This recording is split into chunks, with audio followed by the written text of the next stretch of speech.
What if your waking life is also a dream? And what if lucid dreaming held the key to mastering waking life? Blending Neville Goddard's teachings with neuroscience and mystical practice, Shweta explores why becoming aware is not the same as becoming the author, and why so many of us, even seasoned conscious creators, still feel surprised, stuck, or confused by our reality. You'll learn how dreams mirror your unconscious patterns, why everyone is you pushed out, and how that still applies even when you're shocked by what you see. If you've ever felt like you know the teachings, but still wonder why your outer world does not fully reflect your inner work, this is the conversation that connects the missing dots. To go deeper, join the School of Imagination on Discord. The invite link is in the video description. And if you're ready to train as a reality author and learn the mechanics of the reality simulation through a deep dive into simulation mastery, consider joining our next live cohort of Brave Mystic training, starting soon. Link is in the description. Let's begin this journey into the logic of dreams, the mystery of states, and the power of remembering who is really writing the script. This is DreamLogic.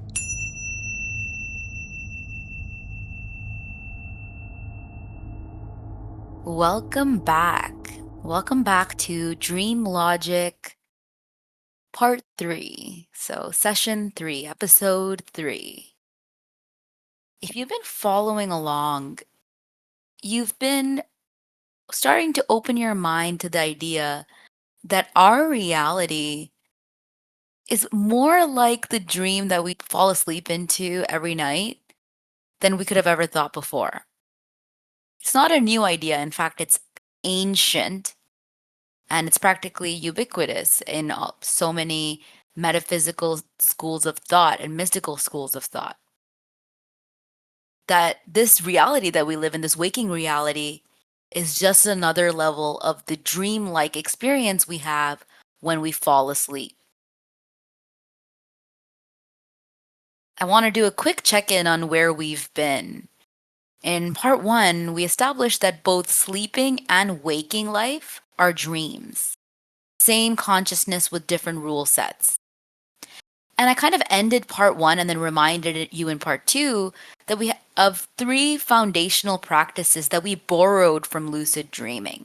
One being assumption checks throughout the day. What am I assuming right now? What am I thinking right now? What am I assuming right now?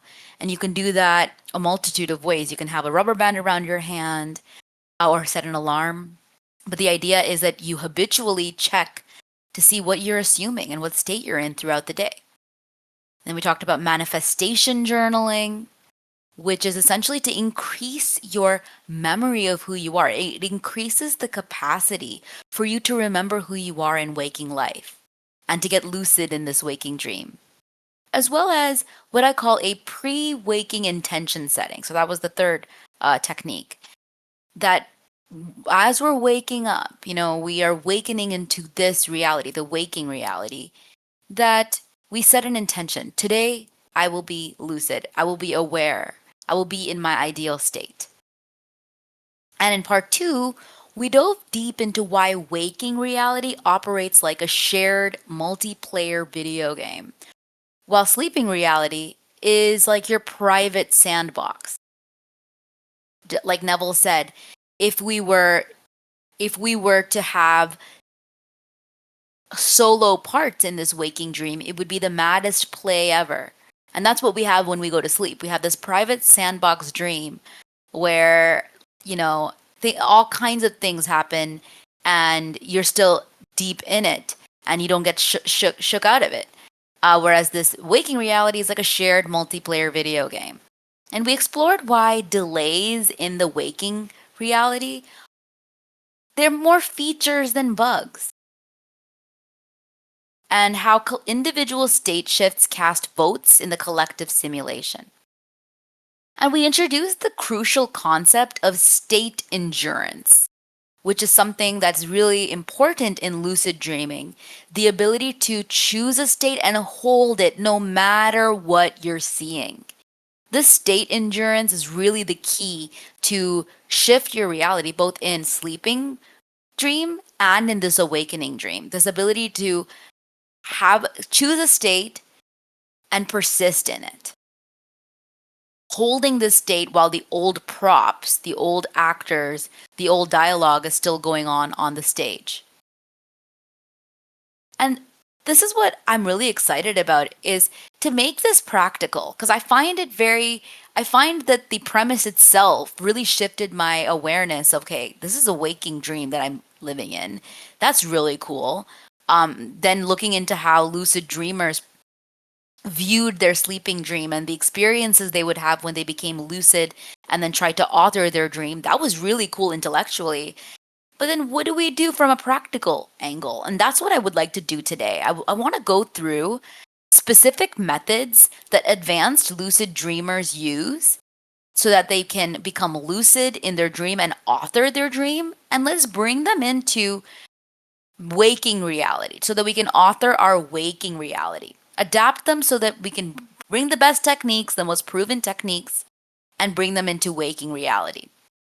So today we're going to deep dive into this training ground. We're going to take the training ground and the proven techniques from sleeping reality and bring it to the training ground of this waking reality.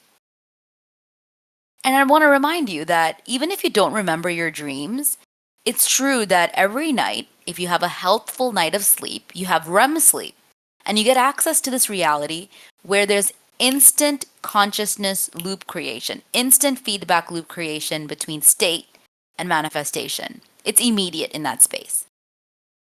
And I see something that, a lot of lucid dreamers do. Josiah talked about how the cool thing about lucid dreaming is that you get to live a 24-hour life. It's not just the hours of when you're wakened in the morning and go to sleep at night that count. The hours in which you're sleeping through the night, they count as well. They're a part of your life as well. And they have a lot to teach you and shape you as well. And so that's what I want to explore today, is taking into account these incredible, essentially like techniques, proven techniques, adapting for our waking life.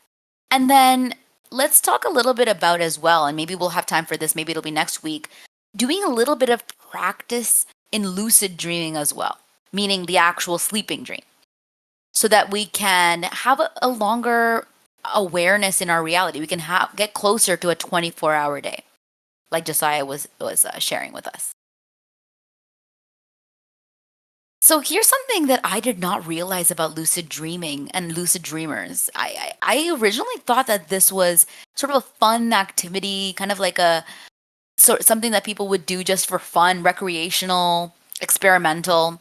And while that's true, what I noticed and what really struck me is that the advanced teachers of this and the advanced students don't just use lucid dreaming for fun. They use it as consciousness training.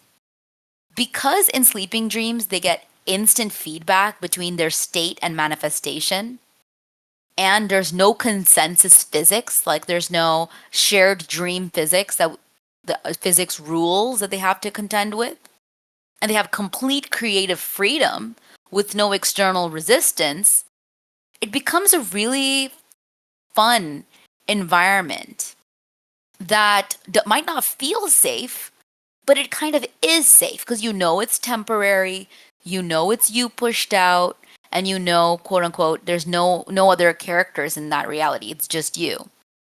And so lucid dreamers see their dream space while they fall asleep as having like a flight simulator for reality authorship. It's like a flight simulator. Yes, like a personal VR, exactly. Just like pilots don't just play around in simulators, they're not playing around. They're practicing specific maneuvers, emergency responses, and navigation skills. Lucid dreamers are using sleeping dreams to build specific consciousness muscles. And they want to build these specific consciousness muscles so that that can transfer to their waking life, which is really fascinating. That this is something that, if you ask those lucid dreamers, do you believe you create your reality in this waking life? They might not have the same answer. They might not all, believe the same thing. They might not all accept that we create our reality in this waking reality. They might not have made that jump yet. However, what they do know is that the muscles that they use, the consciousness muscles that they use in their lucid sleeping dream, gives them a ton of information, useful data, and awareness that they can use in their waking reality. So either way, they're recognizing that connection, just like we are. We're starting from the waking state, realizing, hey, I believe in Neville's teachings. I believe in the metaphysical teaching that all is mind and that we create from within. And we're kind of like using lucid dreaming now and examining that. They're doing the same thing but they're doing it from reverse. They're experiencing lucid dreaming and then taking what they can understand from it to approach how conscious creation works. It's just really cool to see that loop and that connection is being created and is being examined. And so we have a ton that we can learn from these people. A key insight from neuroscience that I want to share here is that motor learning and state learning follow the same neural pathways. And you might have heard of this before, that doing something physically and imagining doing that thing creates the same neural pathway. So when you practice a physical skill, either in a sleeping dream or waking reality, your brain literally builds the same neural networks as if you practiced it awake. And this can be explained, like, let's say you wake up from a nightmare or you wake up from, a really joyous dream.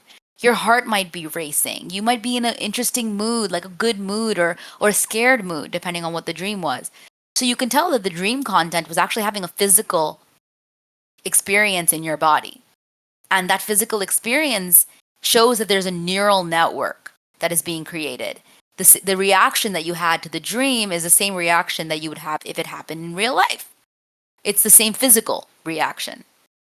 And it's interesting because studies show that basketball players who practice, who tried lucid dreaming, so there's been some basketball players that tried lucid dreaming, they practiced free throws in their lucid dreams. It actually improved their free throw percentage. I want to bring this up because I think we all need a reminder sometimes when you're years in this, in the practice of doing imaginal acts and conscious creation. Like, if someone can actually build neural networks in a dream where they're sleeping, you can absolutely do that in an intentional imaginal act. So believe in the supremacy of your imaginal act, as Neville would say. That's really what I wanted to get here, is that there's science to show that the neural networks are being built when you're sleeping. So you can imagine that the imaginal acts that you have, they create neural networks too. The difference is, or the sort of like, what we want to keep in mind here is we want to feel it so real that it feels either like a dream that you're sleeping in and experiencing or a waking reality. You want to repeat the imaginal act so that it feels that real, so that you're having that neural reaction. And they also had musicians that practiced lucid dreaming. They practiced their ability to play music in lucid dreaming. It turns out they can also see measurable improvements in their waking performance. So what my point here is that state management and state learning, creating internally, it's a very valuable skill. Is transferable across domains.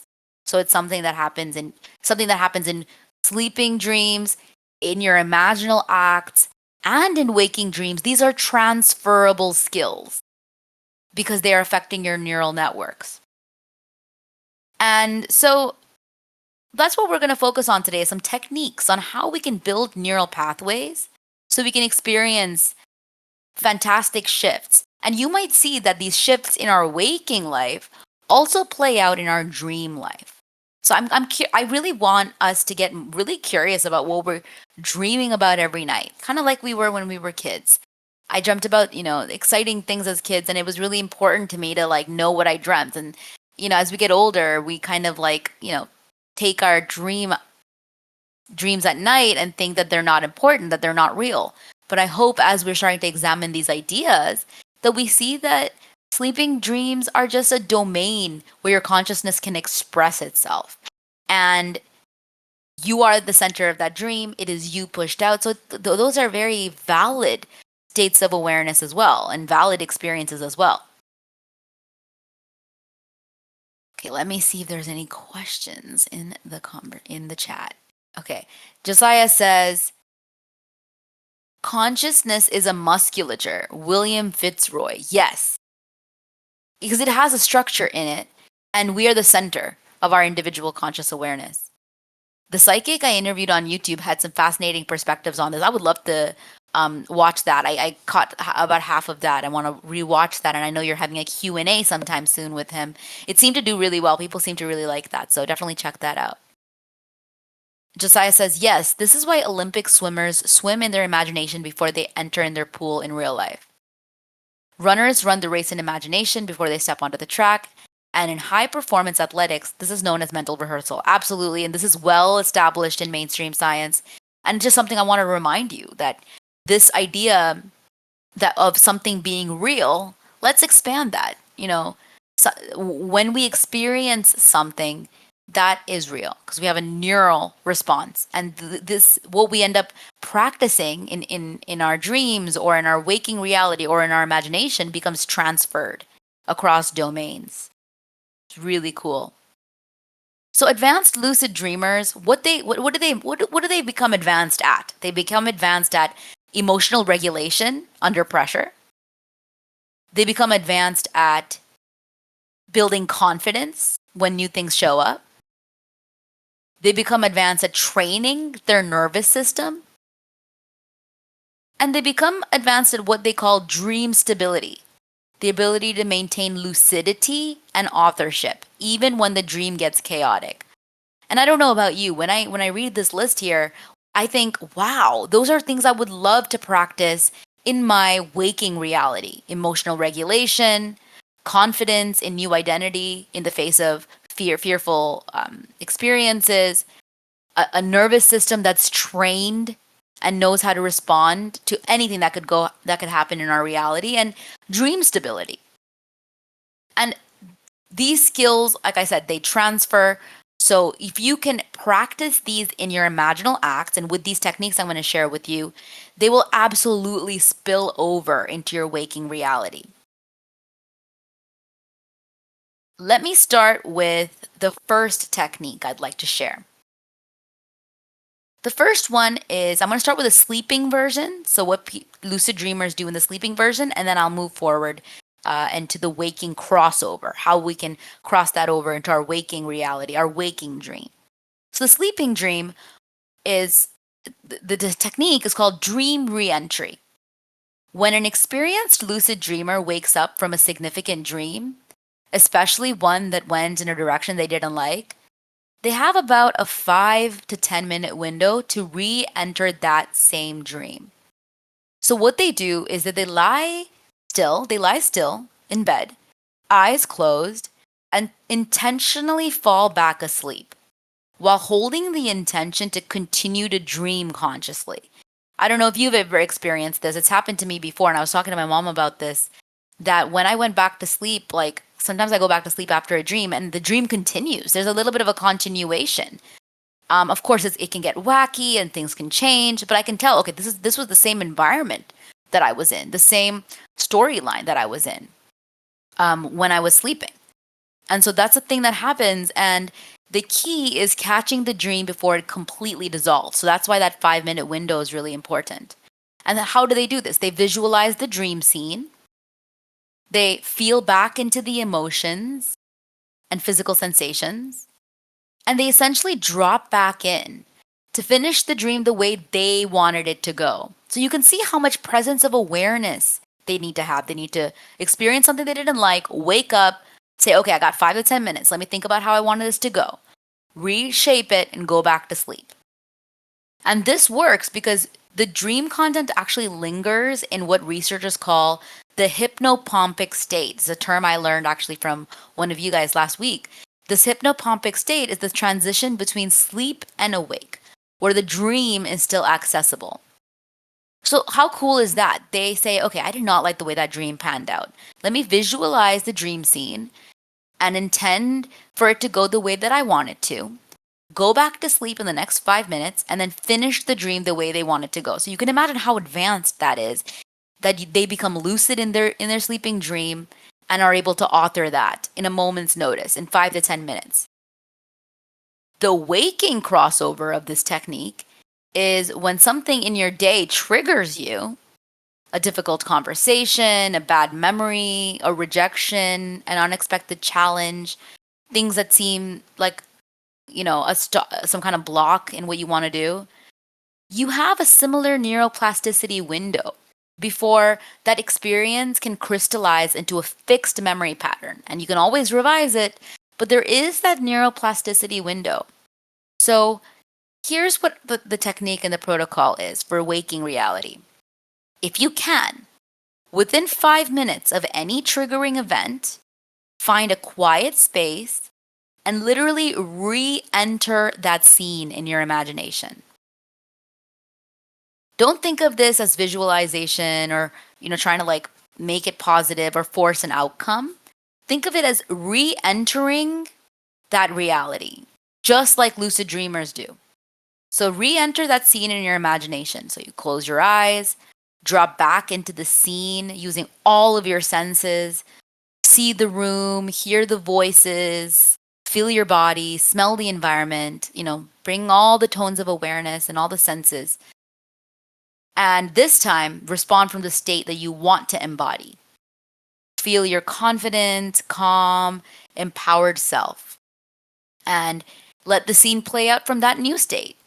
So this is essentially revision, of course, but what we're adding here is we're re-entering it in 5 minutes, within 5 minutes, and keeping in mind that that re-entry is what lucid dreamers do in that 5 minutes. So like we're taking Neville's revision and adding this color and this awareness that lucid dreamers do that too. And we're also not waiting until nighttime, like Neville might have recommended. We're doing it right away. We're trying whenever we can, we have try to get back in there within 5 minutes. It's not always easy, but the lucid dreamers that are doing this in dream state have more they have to deal with. They have to fall back asleep. They have to remain lucid in their dreamlike state. So that inspired me. It inspired me. Like, if they're doing that while they're falling asleep within 5 minutes, and they're doing that in their sleeping reality, where it's so easy to forget who you are, we can absolutely do that in this waking reality. That inspired me that if they can do it in sleeping dream, that I can do it too. And I'm speaking from experience that I know how hard it is when we get triggered.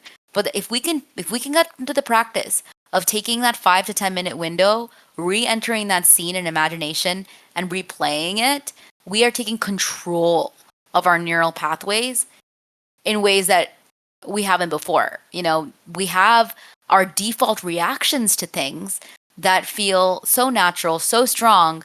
This is going to be an advanced way, and a challenging way, no doubt, but an advanced way to rewire our neural pathways. Just do it within 5 minutes. Ariel says, great way to use bathroom breaks. I think that's a fantastic point. I've done this so many times, Ariel, where I was like anxious, triggered by something, and I would go to the bathroom. I mean, that's what bathrooms are really for. It's a little space. They call it restroom for a reason. You take a little moment, and instead of you can bathe in, no pun intended, your new reality. There's always a chance. There's always a moment. 90% of the time, we can find a moment within 5 minutes and rewrite it the best that we can.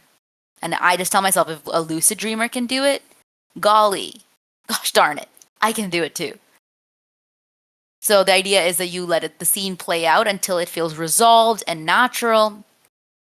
And I do want to state that I looked this up, and neuroscience shows that we have about 6 hours to reconsolidate memories after they form. So don't feel like, I mean, you kind of do have up to 6 hours, but that 5 to 10 minutes window is what lucid dreamers use, and that's what I really want to. That's why I really want to kind of like take advantage of that. Okay, if the lucid dreamers are doing it within 5 to 10 minutes, let's do that as well. I'm going to put the first technique in the chat. I think I have it handy. And, or actually, you know what? Let me wait until I go through all of them, and then I'll put them all in the chat so you can copy and paste it. And then that are listening on YouTube, we'll pin it into the comment as well, so you get to see all the entire techniques. Okay.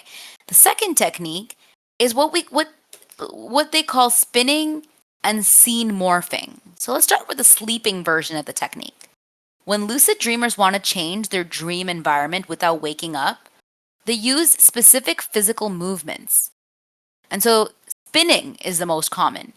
They learn to spin their dream body, meaning their body in their dream, sleeping dream, while visualizing a new environment.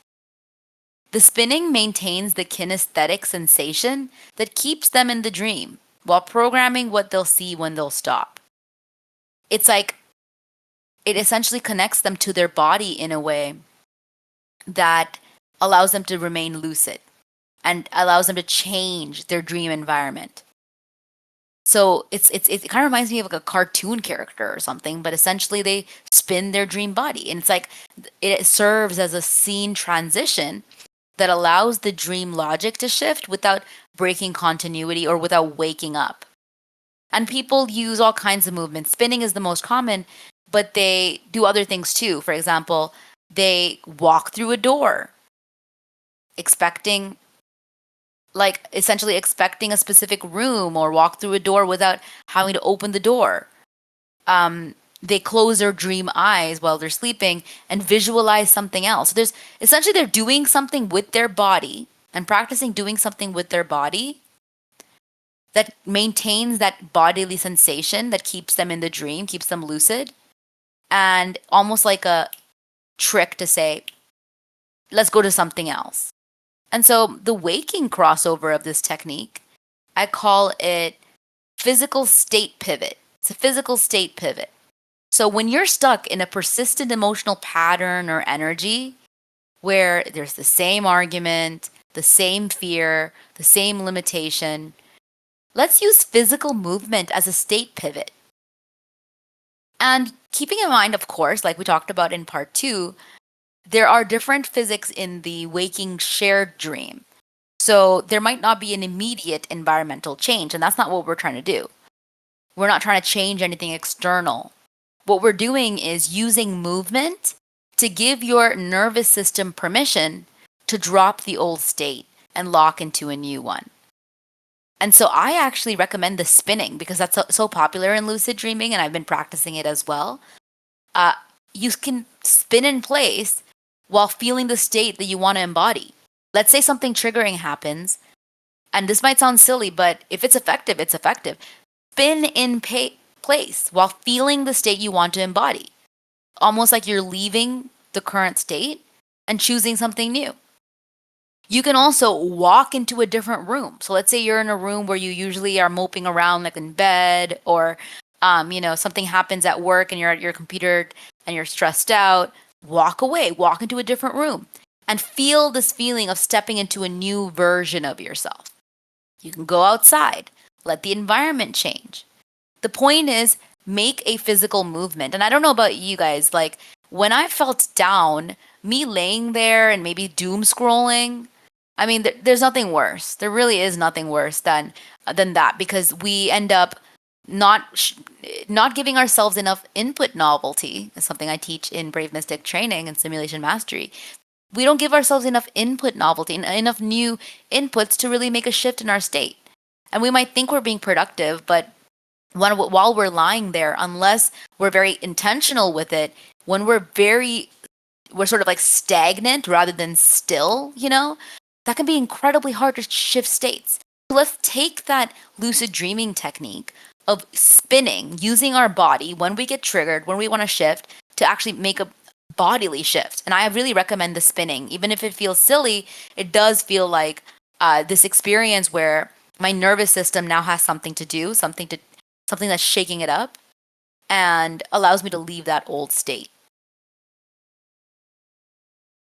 Josiah says, in a recent mastermind call, a member spoke of spinning as a way to manifest a state change, like the Sufi dancers. Oh, yeah. I think I heard that too. That's so cool. Yes, I've seen that as well. The Sufi dancers, Sufism is the mystical part of Islam that essentially takes like the book and essentially puts the Neville lens on it, taking the stories of the Quran and creating it into a metaphysical playbook that shows us that our states create. And that's where Rumi the poet comes from. He's a Sufi poet. And so whatever they have to say, that's also a playbook I'd be interested in. And it's wild to see some of the similar practices converge in different arenas. So that's really cool. I'm gonna have to look that up. I just took a note. Spinning as a way to manifest state change. Let's do this. Josiah says, we also dance to shift states in waking reality. Doing this in dreaming reality is wild. It's wild to think that people could have the state of mind, the wherewithal, the strength, the nervous system sovereignty, the awareness to do that in lucid dreaming. That's really the takeaway here is, if these people can do it in the dream where it's so easy to forget, then sure as heck, we can do it in waking reality. We can do it. Let's get inspired by them, because if they're spinning in sleeping reality, sure as hell we can spin in waking reality. Sarah says, whirling dervishes. I can't remember what a dervish is. I got to look that up. Cool. See any other comments? Some interesting gifs. Yes. I like that Wonder Woman gif. Awesome. What we're doing here, though, before I close this out, we're not spinning randomly. We're being intentional. Lucid dreamers spin with clear expectation and intention. That's what we're doing. We're going to move, spin, walk to a different room with a specific intention of letting go of what the hell just happened and creating something new. Okay. Are we ready for technique number 3? Technique number 3 is essentially what we call dream character dialogue. So when lucid dreamers are sleeping, advanced lucid dreamers actually work with their dream characters, because they've learned that their dream characters often represent aspects of their psyche with important information to share. Instead of fighting the scary figures that might appear in their dreams or trying to make them disappear, they approach them. Lucid dreamers approach them and ask, who are you? What part of me do you represent? What are you trying to teach me? And what they find is that the answers are often profound. A threatening figure might say, I'm your fear of abandonment, or I'm the anger you won't let yourself feel. Sometimes they're direct, sometimes they're more coded, but they'll respond. And sometimes when you tell other people in the dream, like, are we dreaming now? Apparently the strangest responses they would get. But the thing about the threatening figure, or someone that is like a character that feels, there's like, what I'm getting at is there's NPCs. You know, when you play a video game and you're like, these are just a bunch of characters. They're non-playable characters. They're not really a part of this dream other than filler stuff. So even in lucid dreaming, there's NPCs like that. So people don't necessarily go to those NPCs. Where do they go? The scary figure, the boss that's telling them, the representation of their ex-partner, the representation of a family member, the monster in the dream. So they go to those people. They go to the threatening figure and ask, what are you trying to teach me? Who are you? What part of me do you represent? Now, I hope this is obvious that I'm not recommending we go up to people in our regular waking life and ask them that question so directly. And not because not because it wouldn't be a fun experiment, but because the waking reality is a shared dream and we wouldn't want to scare our co-dreamers. But either way, if you're a Neville student and you actually have any metaphysical literacy of any kind, honestly, we know that the difficult people in our lives function exactly like these challenging dream characters. They reflect unconscious aspects of yourself that need integration or attention. And this is not a victim blamey message. This is just how the mechanism works. And if you take this to its logical conclusion, you are also a difficult person in someone else's life that's teaching them something about themselves. So, keeping that in mind, the next interaction you have with someone that triggers you, and keep this in mind that what they're doing here is reflecting something within you, right? So, the two kind of techniques I have that kind of play into this is number one, before your next interaction with someone who consistently triggers you, like let's say a boss, or you have to have a difficult conversation with someone, spend 5 to 10 minutes in quiet reflection and visualize that person in imagination. And then you can ask them, who are you? What part of me are you reflecting? What am I broadcasting that generates this response from you? What do you have to teach me? So you kind of ask them in imagination, the same way lucid dreamers have the freedom to do that in their private dream. Let's ask them in imagination. And then consciously rescript the interaction in imagination. So that could be the pre-paving aspect where you rescript the interaction, like you pre-pave the interaction as to how you want it to go. And let's say this happened and someone triggered you and you didn't have a chance to pre-pave it. You didn't know you were going to run into them. Same process. Let's spend 5 to 10 minutes in quiet reflection and visualize that person and ask them internally in imagination, what part of me are you reflecting? What am I broadcasting that generates this response from you? And what do you have to teach me? Then we can consciously rescript that interaction in imagination and see ourselves responding from that more ideal state. What we're trying to do here is learn from the images that we've pushed out, the creations that we've pushed out, reverse engineer here so we can better understand our state. The people in our reality, the circumstances, the events, the concepts that get pushed out, those are clues about the state that we're occupying. So it's not about controlling others. We're just trying to make sense of, reverse engineer the state that actually brought them there, that generated them there, and then make that shift. So before I jump to the next technique, I just want to do a quick chat check. Does this make sense? Does this make sense what I'm getting at here? That in lucid dreaming, people are going up to their dream characters. We're not going to do that in our waking life. We don't want to scare our co-dreamers. But what we can do is go in imagination and become aware that they are expressing something that's alive within you and ask them those questions that you really want to ask in imagination. You may or may not get a straightforward answer. That's okay. But at least you've put that out there. Gives them a chance to respond. Gives that part of your imagination a chance to respond. You've prompted it and it'll come back. And then you can have a chance to rescript it the way that feels resolved for you. Now, I have to say, all of this sounds incredibly easy, but I know how challenging that these things can be. The default reactions that we have are default because they've been so neurally imprinted in us that it's so natural to us. And so doing something else is unnatural. It feels unnatural. It feels painful. The old man will cry out asking to still survive. And that's okay. See, that's the thing, is that when we take this path on of the brave mystic, we take this path on knowing the challenges, knowing that the default experience, it can be the easier experience, or the experience that would be default and easy to fall into. It's almost like the groove that's already been created. However, we want something different. And so to To create something different, to experience something different, we have to be willing to see things differently.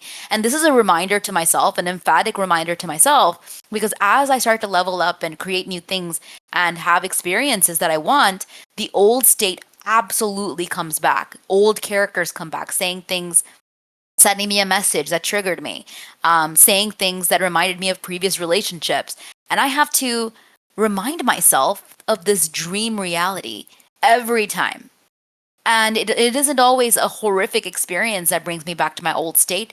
Sometimes it's just a dream character, meaning a waking dream character, acting a bit funny. And if if we cannot develop the discipline to practice rewriting, re-looping, rerouting, then we can't be then frustrated that our reality hasn't shifted. We have to be able to take this responsibility.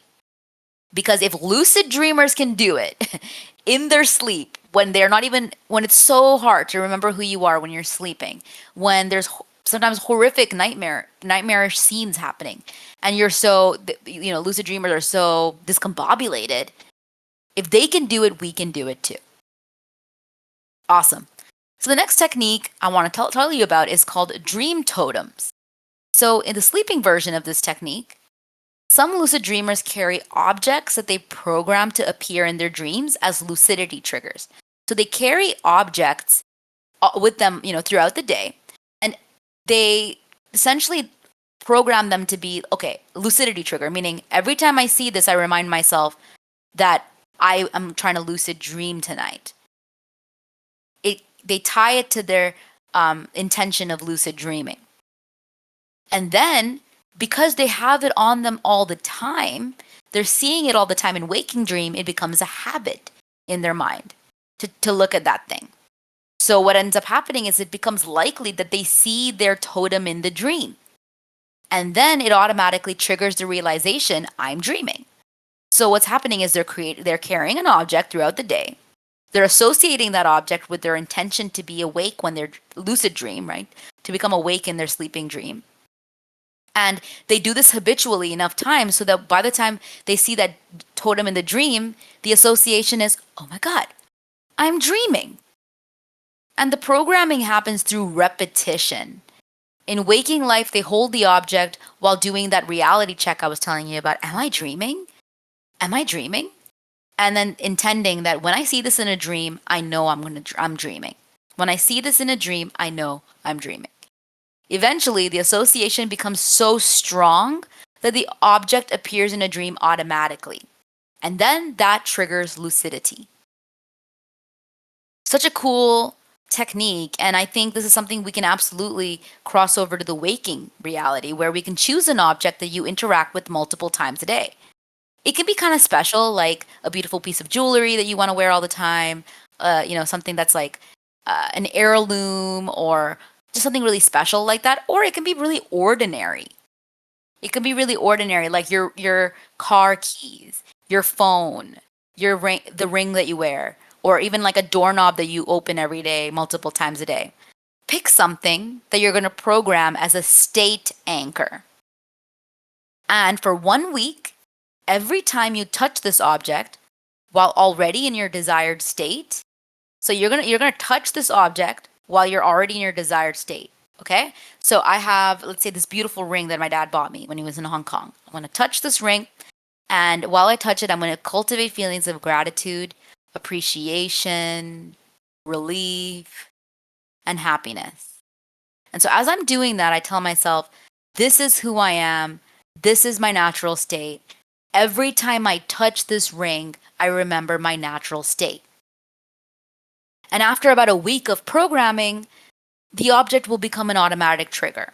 Because that's what happens with these advanced lucid dreamers. They're doing it in their waking reality, and it becomes an automatic trigger to the point that they can actually see it in their dreams. And remember, so every time you touch it, you access that state, keep charging it with that state, and keep practicing that state every time you touch it, and intending that this is who I am, this is my natural state. You can think of it as a reset button, like a reset button that you're carrying with you. And the key is programming this while you're like, I don't know if you feel this. Sometimes when you're anxious, you might take like a piece of jewelry or touch your ear or, pull out your clothes or so you want to do the reverse of that. Like you don't want to touch the thing unless you are in an ideal state or cultivating an ideal state. So you want to be intentional about this because we're trying to create a positive anchor and we're trying to charge the item. So once we charge the item, every time we wear it, we have like a little mini state shift. We have a little mini state shift that we've charged the object with.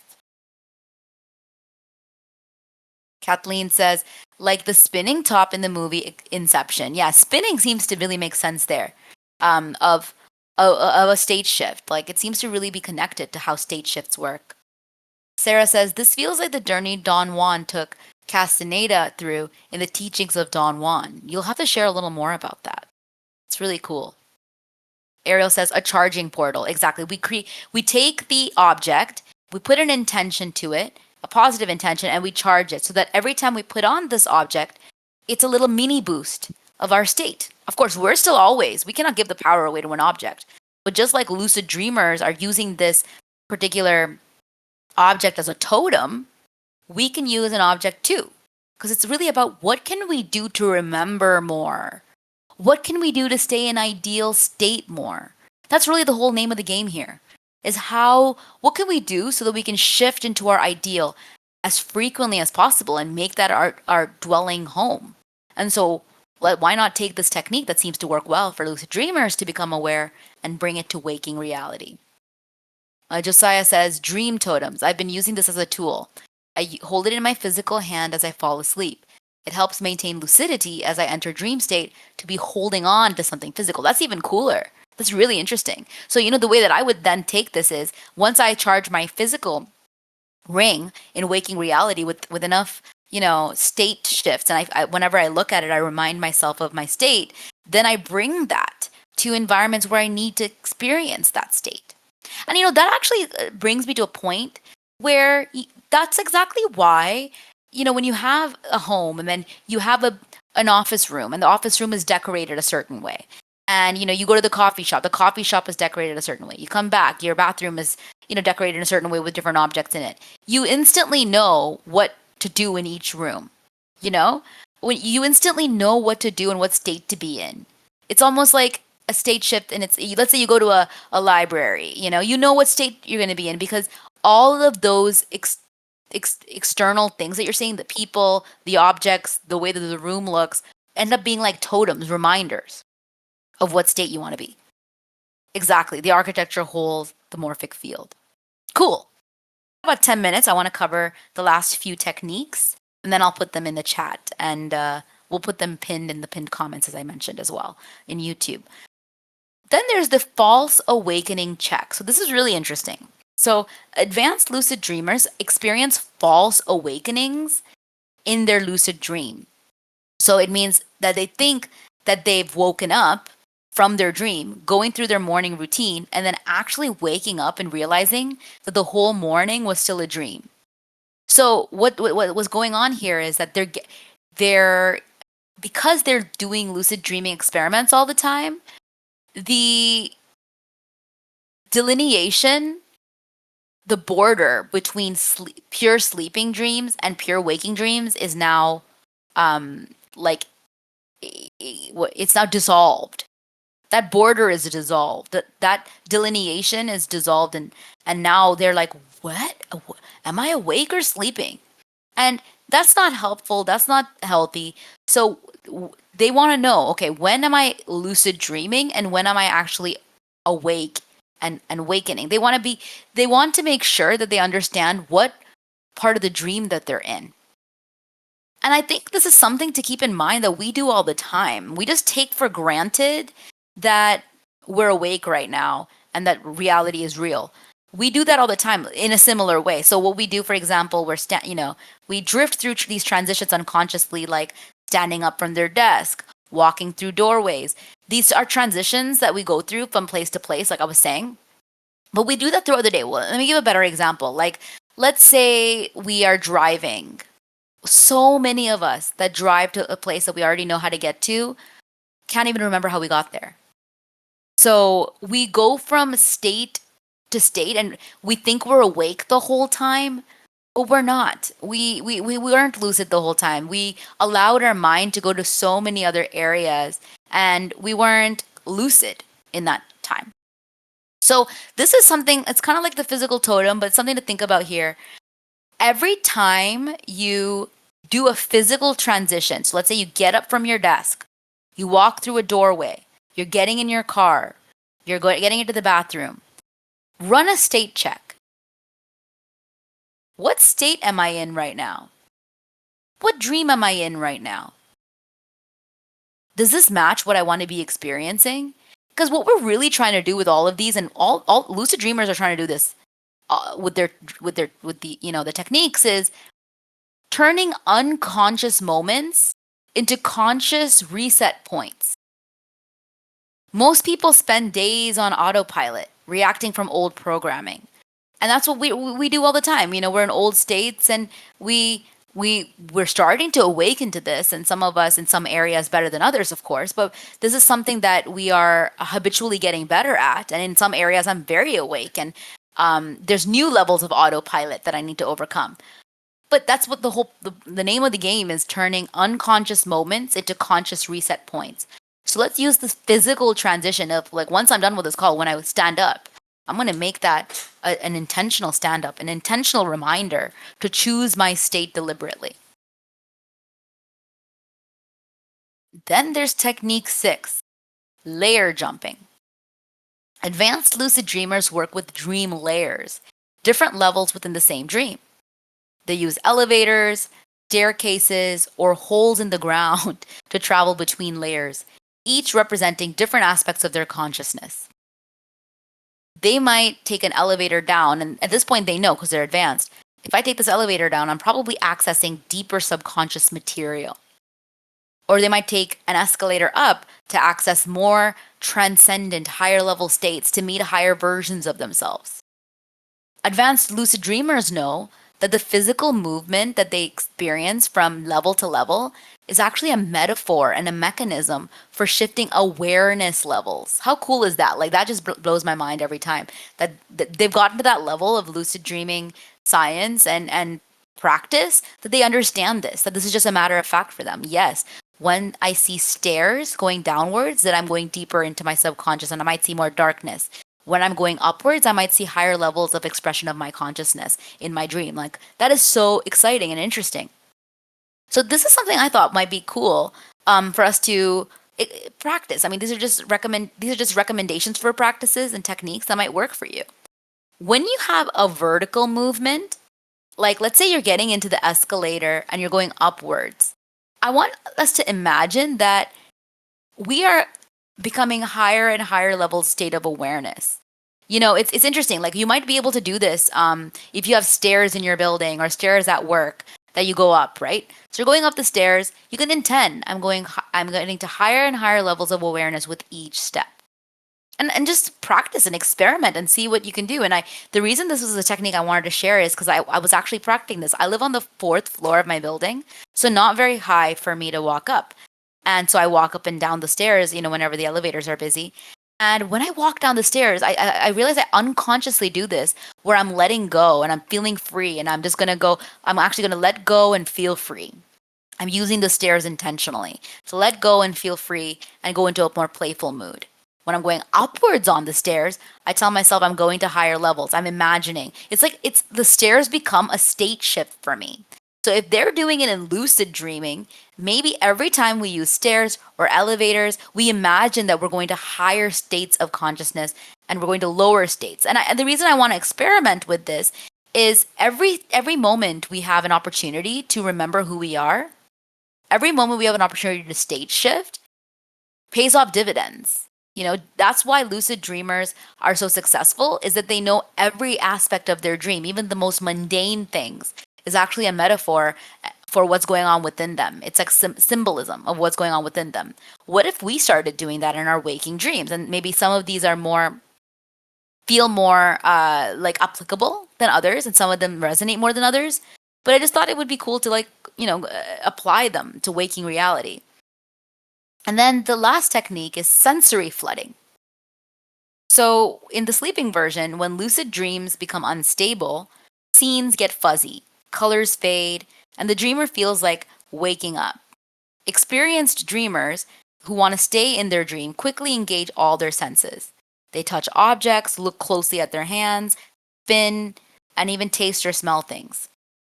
So, this sensory flooding stabilizes their dream. So, what I'm getting at here is if they want to stay where they're at, they either don't want to wake up or they don't want their dream to change to something else. If they want to stay where they're at, they want to stabilize the current state dream.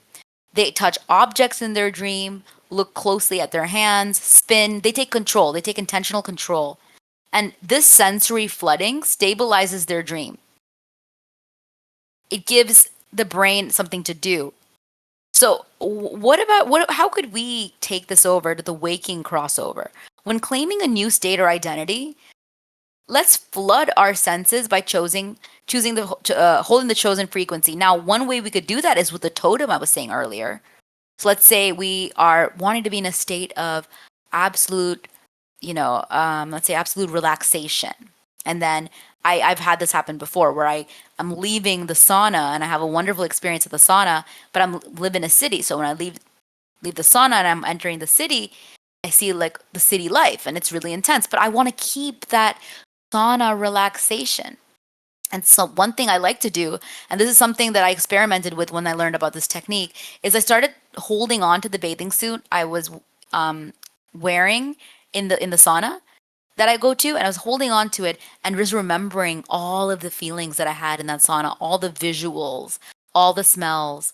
We there's this incredible multi-sensory experience at the sauna I go to, and just holding on to my bathing suit kept me in that state far longer than if I just let, the changing reality of the city take over. So what we're trying to do here is one, find ways to remember in our daily life who we are and keep our state steady. And two, saturate our nervous system with the data that we do want, which is what the totems are all about. And so the key with all these techniques is just training our consciousness in different ways, the way lucid dreamers do. Just training our consciousness in ways so we can operate skillfully. They're doing it in their sleeping reality, which is their private dream, and we're going to bring that to our shared dream, our dreaming in concert. This helps us build skills and reflexes that make us more aware and flexible, in this reality where every little thing seems to, so many things seem to, threaten to bring us back to sleep in any moment now. And I could receive a phone call. Anything could happen. And I need to be able to, if I'm a brave mystic and I want to create my reality, no matter what the outside world screams, if I want to be to the level that Neville was at, where he was in the army barracks and not sure if he would ever be discharged. If I want to be to that level, then I need to be skillful, especially in the time and space that we're in, because in 2025, there's all kinds of things that are grabbing our attention. So that's why I was really excited to share some of these techniques. And there's more science to all of this and much more theory. But before I wrap up here, I will put the techniques in the chat. Take a look. Let me know if you have any questions. What I recommend is please take the best practices please take the 3 techniques from last week, which were the really foundational ones. I'm going to put this in the chat again. Do all 3 of those regularly. And what I recommend is doing just one of these 7 that I shared today. So do all 3 of the of the ones from last week, but just pick one from this week to experiment with here and there. That way you're actually getting this into practice. So let me put that here. Just a moment, I'm having a technical difficulty. And in the meanwhile, let me see if there are any questions. Ariel says, I love the dreaming and waking dream examples. Thank you for bringing this topic to life in refreshing ways. Absolutely. I want us to inspire us to realize, okay, if lucid dreamers can do it in dream state and people are doing this and getting better and better at this, then we can absolutely do this in waking reality. The only difference is we're getting swept up. We label this reality as more real. But really, that's not, that's just semantics as we're starting to learn. Okay. So you will see, I'm putting it in right now in the chat, the foundational practices.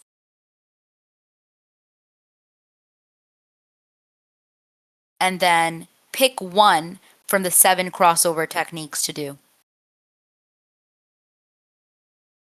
And I really can't wait. I really want to, Neville had this group of beautiful people that he did all kinds of things with astral projection, experimenting with different things. I want us to do that. I want us to experiment with consciousness, find unique ways to prove who we really are. Like, there's so many unique ways that we can do that. And I think lucid dreaming is a really cool analogous world to explore there. So thank you again, everyone, for coming week after week. I have some interesting stories I'd like to share in the DreamLogic mega thread. We're going to be, there's a forum thread about that associated with DreamLogic that I want to use to share with you my real life examples. And yeah, I take a look at that, and I'll see you next Friday. You have just explored another layer of the dream. If it stirred something in you, don't rush to wake up. Let the symbols, the questions, the recognitions keep echoing. To integrate what you're discovering, join the School of Imagination on Discord. You'll find community, prompts, and the live voice stage where these episodes unfold. And if you're ready to go deeper into simulation mastery, state authorship, and the metaphysical training that rewires your reality, Brave Mystic training is now enrolling. Link in the description. Until next time, stay lucid, stay soft, stay sovereign. This is DreamLogic.